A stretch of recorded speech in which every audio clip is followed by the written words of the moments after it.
If you want to analyze the trends of your production over time, you should use the periodic yield report. This report will give you yield metrics aggregated by time periods, and the period grouping option allows you to select from hours, days, weeks, months, quarters, or years.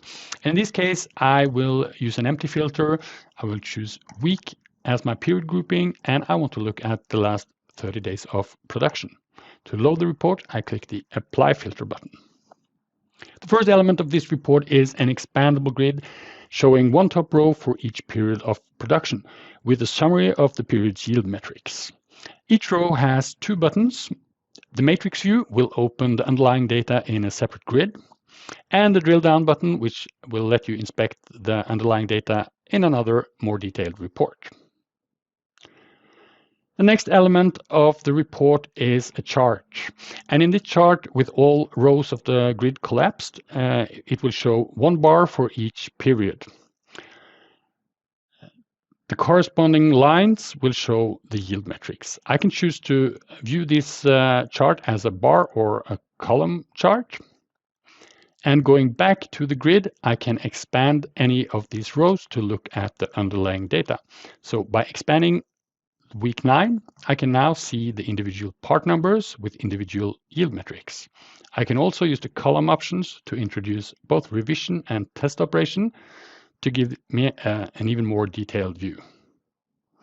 Once I expand any of these period rows, the chart will also change and display the corresponding data. So in this case, I'm now looking at week 9 and the details in a bar chart.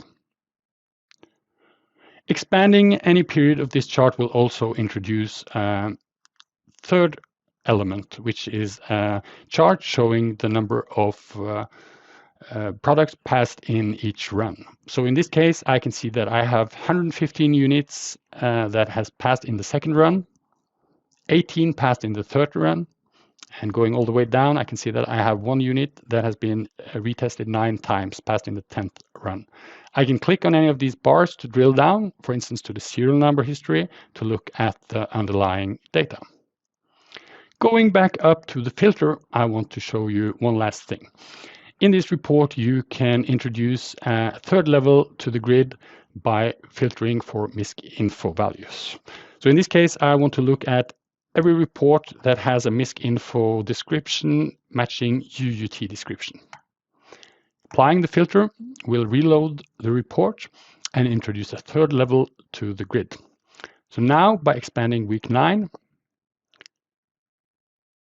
I can see for each individual value of MISC info description, UUT description, I get aggregated separate yield metrics. I can also expand this grid further to look at the underlying data.